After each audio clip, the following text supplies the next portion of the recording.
tend to your body, you'll tend to my soul. And if it happens the other way around, I know you'll gently lay me in the ground and take the next breath, take the next step. Home. Yeah. I love how she leaves that space. She lets the music say the word home, because it's home. The last chord she plays is the home chord, because it's in the key of G, and that's the chord she plays. So we're back home, and some people say that death is home, to die is to go back home. So, and that's what Sarah Cruz's podcast is called. It's called A Path Home. And it's about reclaiming our innate right to care for our own loved ones at death in natural and often environmentally friendly ways. So I talked to her in Kansas while I was on my cross-country Build the Bridges tour in 2019. She was just about to launch her podcast, and she inspired me to start my own, actually, which I finally did 2 years later. So I want you to listen to this conversation and hear the music in our voices and hear this conversation as a song that will invite feelings around death and dying and loss and grief. And you can sing along with it. You can play along, play an instrument, sing along. That's part of my mission, is to just bring music back into everyday life. Because I feel like it's a bridge that needs to be built. It's a bridge between life and death that is so in our modern society has just been kind of cut out, If we always just appreciate the music in everything we do. I personally think that things are gonna be better. So, anyway, here goes the rest of the conversation. Okay, so here we are with Sarah Cruz, and this is part of the Build the Bridges interview series, where we focus on people that are devoting their lives to their soul path. And so we're kind of looking at how that is about building bridges. And to me, there's always a musical quality to everything, so that's just inherent. But I want to just find out from Sarah about her work. Thanks, Jonathan. So nice to be here talking with you. I'm also a musician. That's part of what I do. So I would say that, like you, I can't distinguish, not being a musician from the rest of my soul path. You know what I'm saying? Yeah, totally. So it's all in there. Definitely has guided me, and playing music and writing music has led me to the path that I'm on now, which is entirely unexpected, and I didn't know that I would be doing this work. If you had asked me even, 10 years ago, 15 years ago, I guess, at this point. But so what I do is I work. I was working in nursing homes and for hospice as a music caregiver. I didn't call it music therapy because I wasn't going into it as a trained music therapist, but more to just provide music as part of the care that I was giving in those settings. And I say now that experience of playing music first for people, engaging people in music activities in the nursing home led me then to hospice work. And I became trained as a bereavement counselor for hospice. And I also brought music to grief group. And I was often asked to play at funerals. So I have come all the way down that continuum of care that at the time I felt sort of ended when the person died, other than the bereavement support, to now I help people take care of their own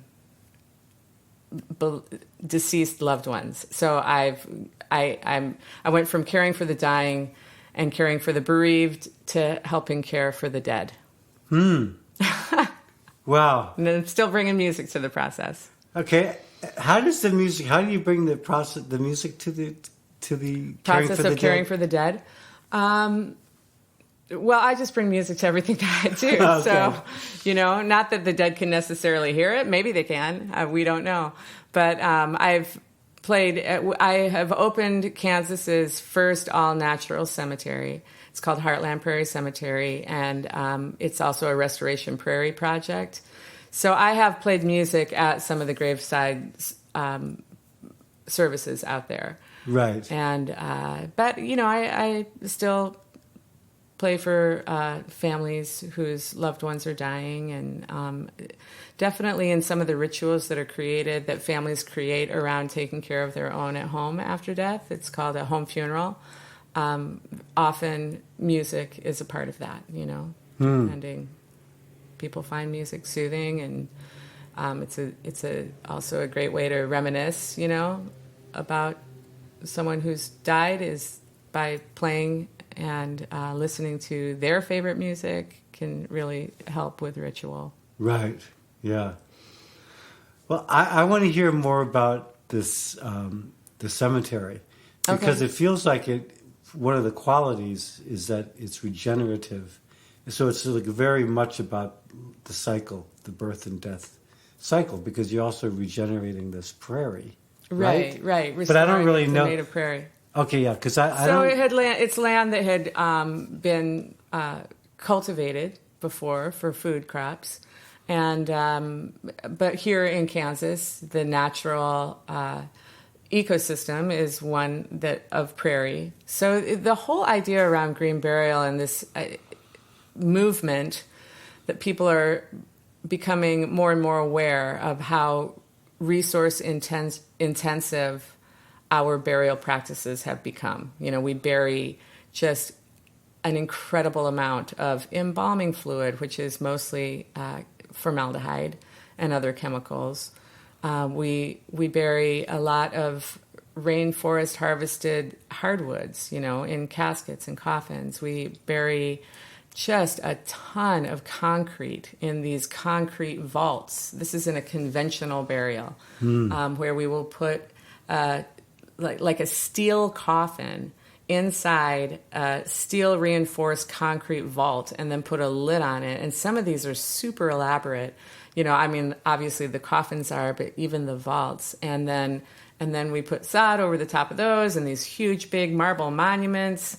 And the whole purpose of those vaults is really so that the cemetery management can put heavy equipment, like mow the lawn and maintain it like as a park without having it cave in. Because when a body is naturally decomposing in the ground, it's going to create a depression in the soil. So it's really just to keep it flat so you can mow. I thought it was a little deeper than that. I thought it was because people just were afraid of, as part of the not wanting to let go. And right, so afraid of decomposition. Right.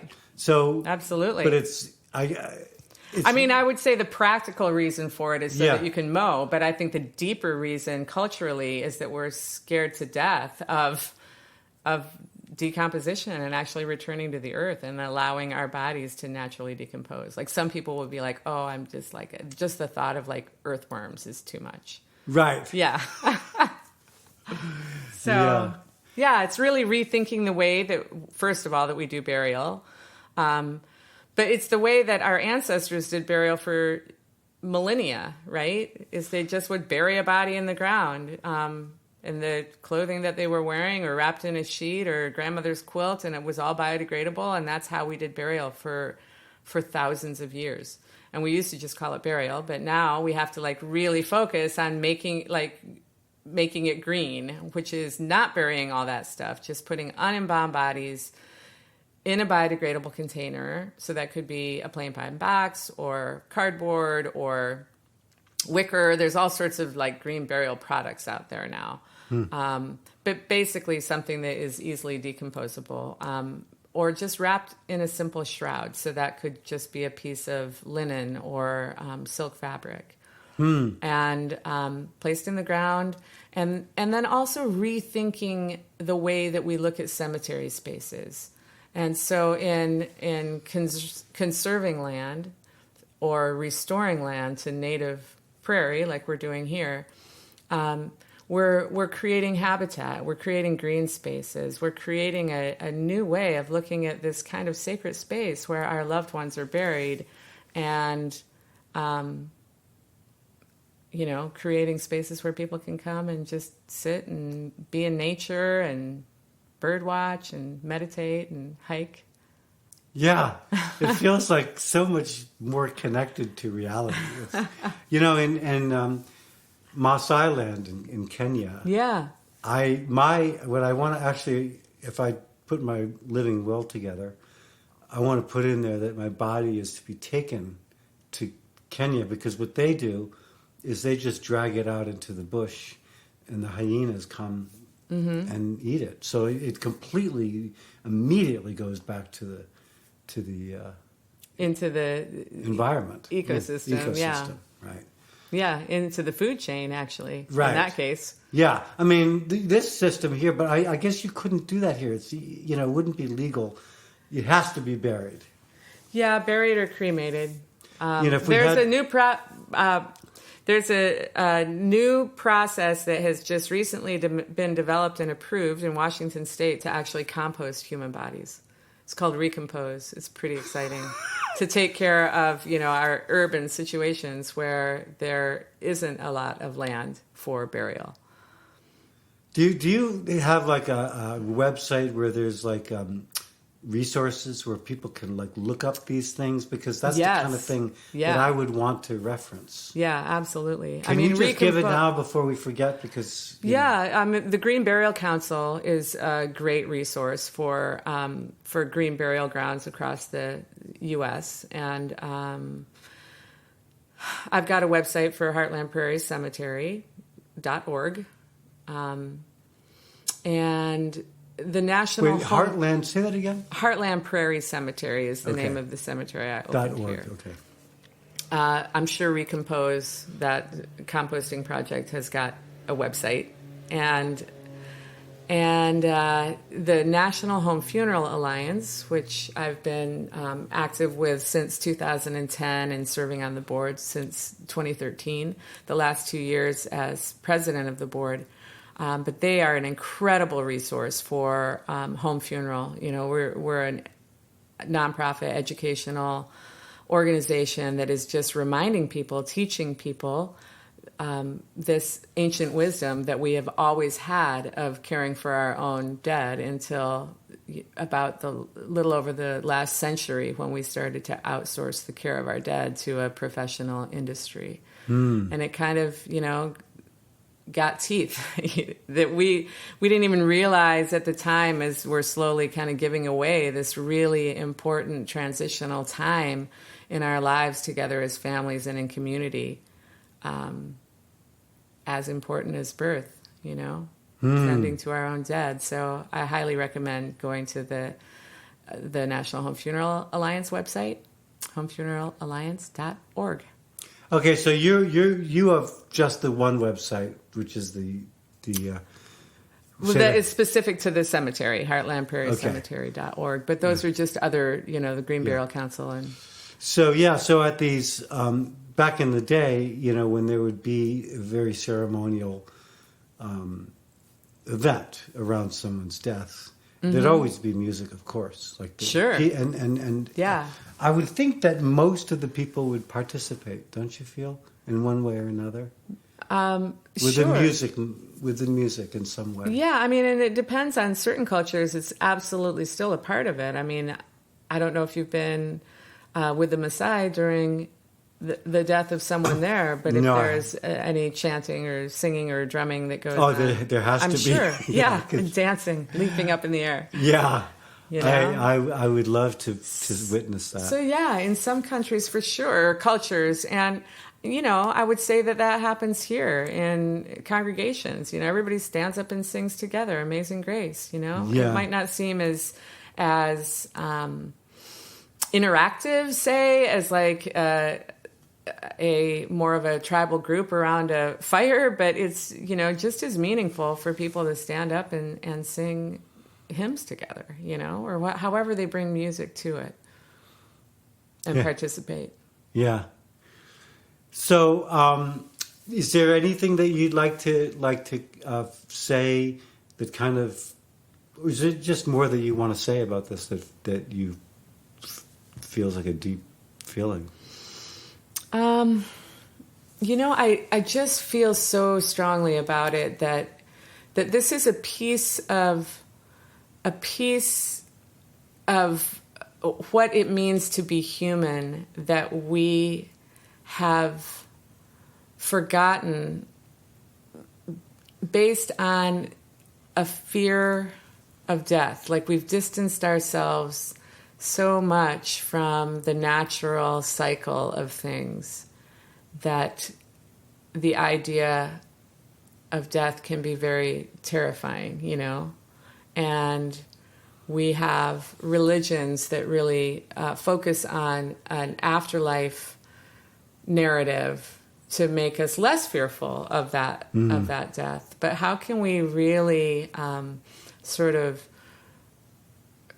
become more human, if you will, through caring for our own dead, and in turn caring for the planet and our ultimate mother, nature, through allowing our bodies to feed that soil and become part of that natural cycle again.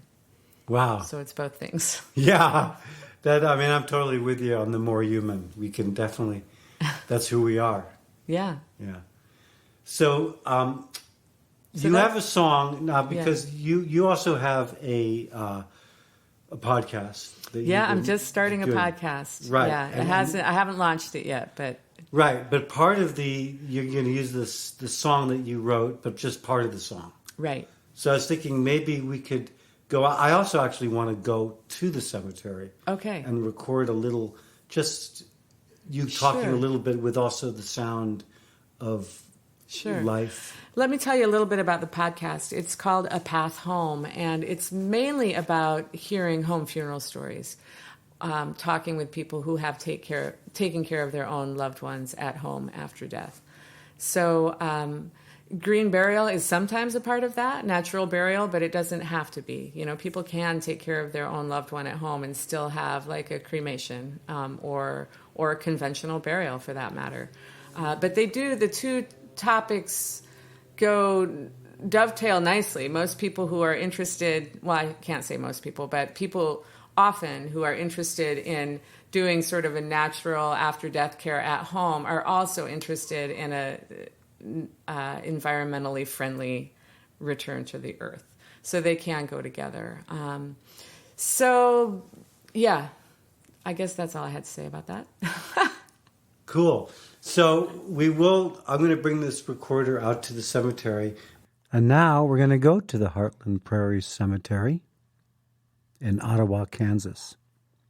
Should we walk on the trail? Yeah.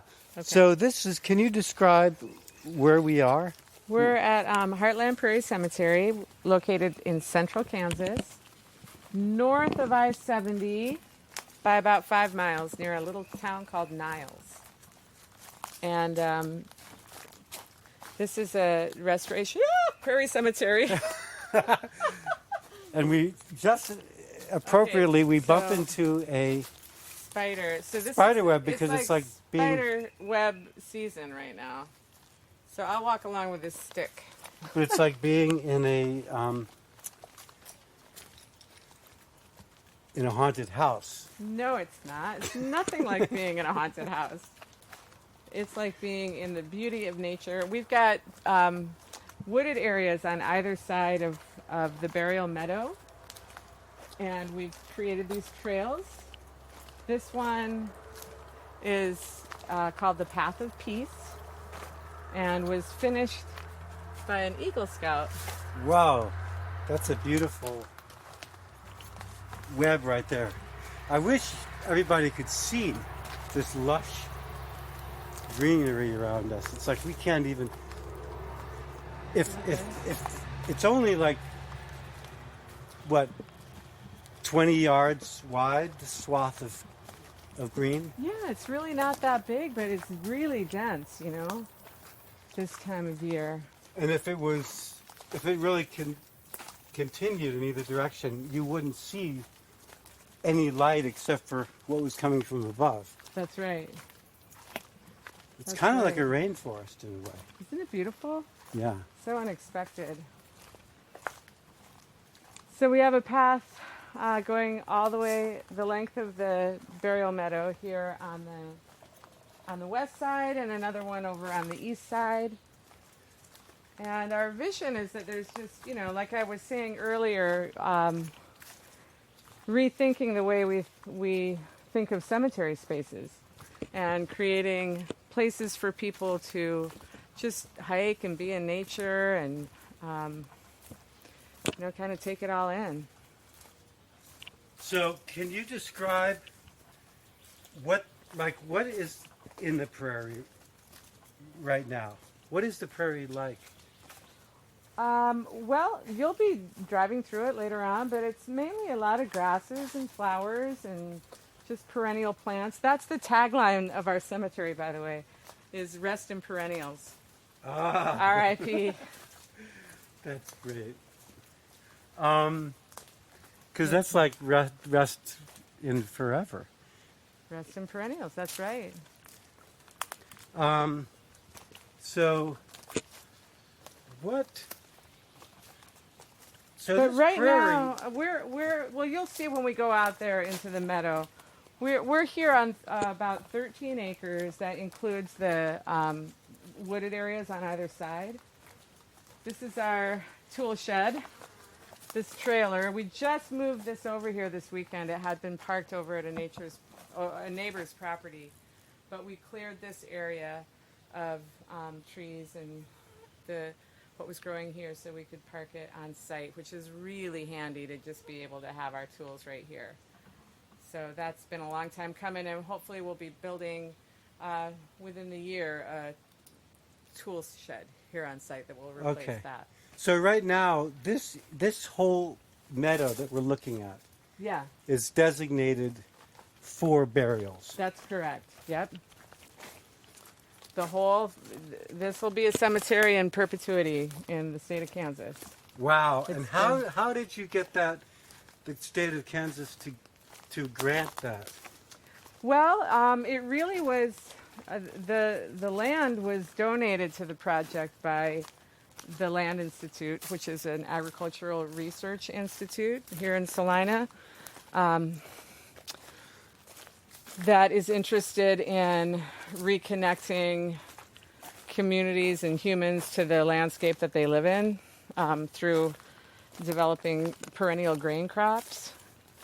And so they were very much interested in supporting this natural burial project and donated the land. And then after that, it was as simple as getting a special use permit from the zoning committee of the county that we're in. And then one of the requirements for starting a cemetery, really in any state, is that you put funds aside in what's called a permanent maintenance fund that will take care of the cemetery forever. And in Kansas, that permanent maintenance fund starts with $10,000. In some states, it's much higher than that. So it's harder to form a cemetery because you have to raise a whole lot of money to start out your permanent maintenance fund. But we did an online source fundraising campaign and raised over $10,000 to start that permanent maintenance fund and to get some of our tools, and basically applied with the state to open a cemetery, and they said yes. Wow. Do you know is there any states where it's cheaper than that? No, I don't think so. I think that Kansas is one of the cheaper ones. Yeah. I've heard that it's, I think it was in Tennessee. Some folks I know started a green cemetery there, and I think they had to start at $100,000 in the permanent maintenance fund. I've heard $25,000. It really varies from state to state. But once that was in place and the zoning department gave us the special use permit, and it was a new thing for them too. They had never approved a cemetery, but and they had a lot of questions about burial depth and, water quality and safety, and we answered all their questions satisfactorily, and they decided that they would allow us to open this cemetery. Okay, so now we're coming out to, so altogether here, there's about how many acres? Altogether about 13, and the burial meadow is probably closer to 8. Okay, so 8 acres. 8 acres is designated for burials, and how many burials can there be? Quite a lot, even at a kind of increased space size that we have in green burial. Like, we're not trying to pack everybody in here. We can still probably, a conventional cemetery will sometimes have 1,000 bodies per acre. Really? And even at, we're looking at probably 300 per acre, 300 to 400 an acre. We can still bury, a good 4,000 bodies out here. Wow. And those are full body burials, but there's a lot of people who do cremated remains burials. You're walking right here on Kenneth. Here Whoa. So is it? So we have 3 full body burials here. Oh, wow. There's Ken.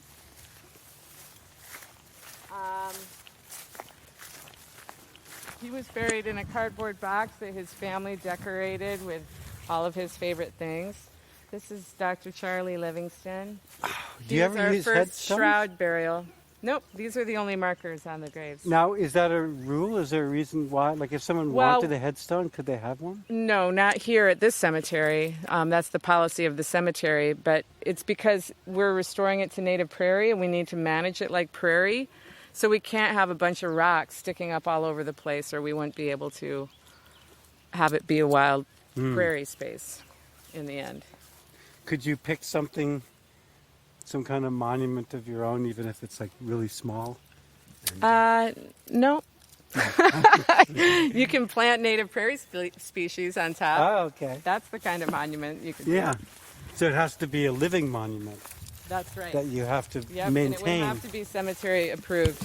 We had thought about, and it still says on the website, that we could have monuments of native stone engraved and put on the trail, alongside the trail, to indicate that that person is out here.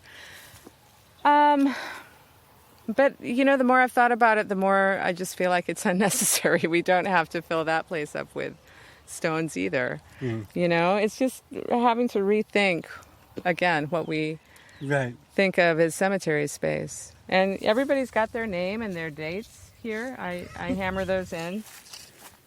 So this is a cremated remains burial, and as is this.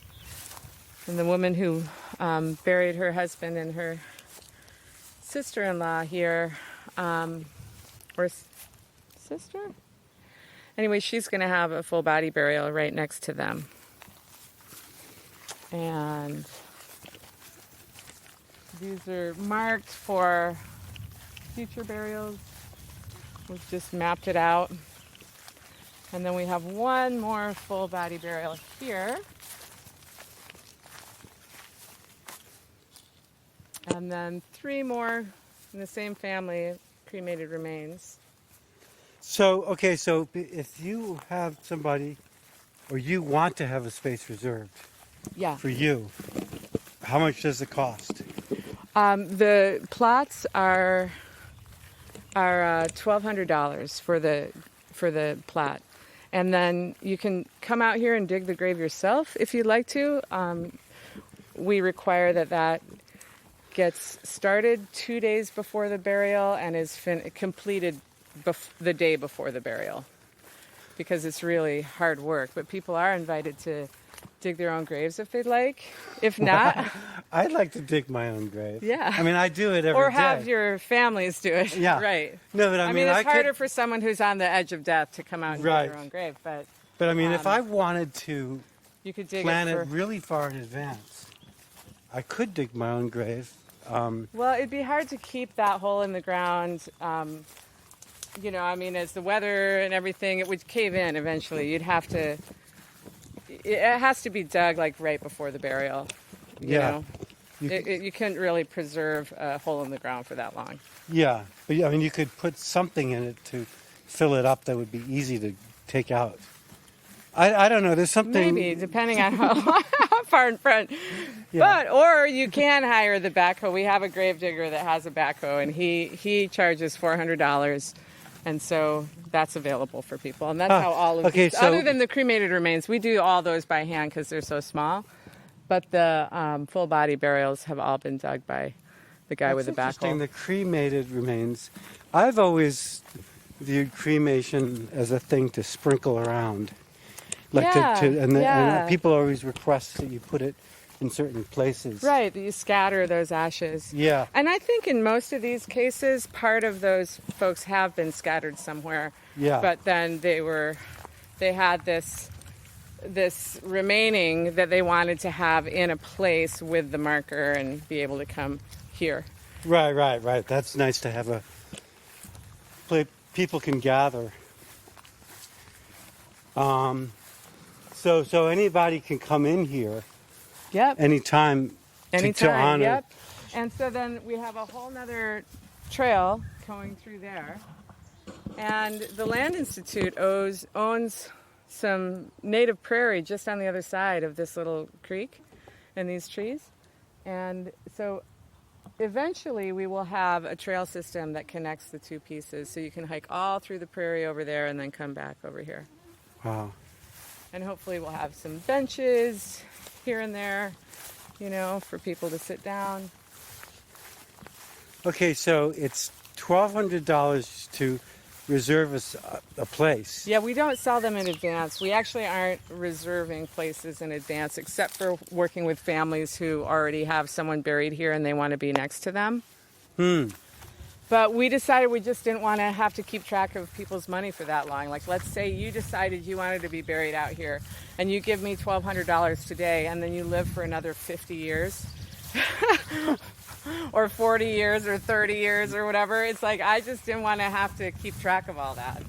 But we will keep track for one other person. It's just gone are the days of when, people would buy grave sites for everyone in the family and their descendants, because no longer do people stay in the same place. You might end up, Right. dying someplace far from here, and then we're stuck with this reserved space for someone who's not going to use it. But then you don't have to pay, rent? No, the land was donated. No, but you don't have to, the person buying the place for their, whoever it is. Yeah. They just pay once. You just pay once for your plot. But that's not how, is that how it works in a regular cemetery? Yeah. Yeah, most cemeteries will take their money and hold on, spend it, do whatever they do, and that plot is reserved for you and your family. So it's like you're buying that piece of property. Yeah, it's like you own that piece of property. Oh. Yeah, but you just buy it once. Oh, okay. So in a city or something, like New York City has these really big cemeteries. Yeah. And they must be really expensive plots because that's expensive property. Yeah. Oh, okay. Okay, that's interesting. Yeah. Okay. And 1,200 might seem like a lot for here in central Kansas, but it also goes to the Restoration Prairie Project, the work that we come out here and do, and just maintaining the site. Actually, I thought it was kind of low. Yeah. Yeah. Yeah. Well, and it's the only thing you have to buy here is just the plot. And most cemeteries are going to require that you purchase a vault and that you, have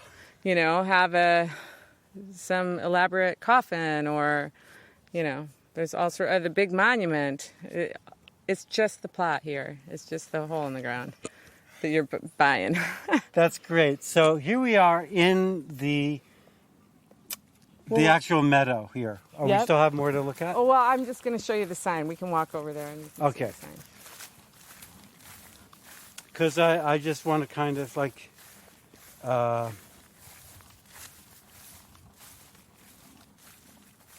Yeah, and all the burials that we've done so far are on that northern end. Okay. So But eventually they'll fill up this entire... Sure. Yeah, eventually. Not in my lifetime, but eventually. That's a beautiful thought, that you're planting like a seed. It's literally like you're planting a garden. I know. That you don't know it's going to grow into like this huge thing that you can't even beautiful imagine. Prairie meadow and Yeah. people coming out to, kind of commune with nature and their loved ones and get in touch with the cycle of life. And it's just, whenever we come out here to work, we just feel so happy and fulfilled that we're doing this thing that is larger than us, and will really take on a life of its own. So here's the sign. It's facing the road. Probably should have been facing like this way a little bit, but There should be two of them yeah. facing like a triangle. I can't really see it. Yeah, we can't see it. You can see it when you drive by, Yeah. but there it is. You can tiptoe around there.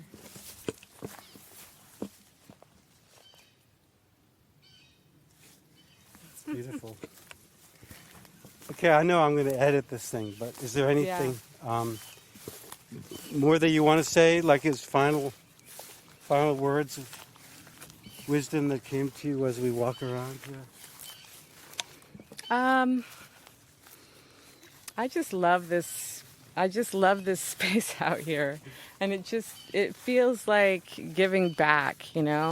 For those of us who have really spent a lot of time thinking about the environment or recycling or any number of things, to just have to provide this space and this gift really for people to be able to have a return to the earth that has ecological integrity. And it's just, now I'm kind of babbling. Yeah, right, because it's beyond words. It is, but when people come out here and the services that we've facilitated happening out here, it is so meaningful because we have distanced ourselves so much from actual participation in the care of our dead, even in a cemetery setting. So in other cemeteries, when you go there, like we were just now talking about how you can dig the grave, but we also have the families lower the body into the grave themselves. We don't have a cemetery staff that is doing all that for you, where everybody stand back and is kind of like a spectator, but people are actually involved. And with all three of those full body burials, none of those families had ever engaged in that part of it. None of them had ever lowered a body into the grave. I've never done that. But, you know, I just trust that this is something that we know how to do on a like cellular level. It's not that difficult. You're holding your loved one. You're going to lower the ropes, one hand over hand. We're going to put her in the grave, you know, 3 people on either side. And I just talk people through it. We go through a little practice run and then remove the boards, and they lower their loved ones and they cover the grave and have an extraordinary experience. And I feel like allowing people to engage in a really ordinary task, this ordinary thing that we have done for millennia as humans, it's just culturally unfamiliar. But then when you're invited and given permission to do it, feel it in your muscles, you know, what it is that you're doing, and then cover the grave with shovels that we provide. It becomes an extraordinary experience.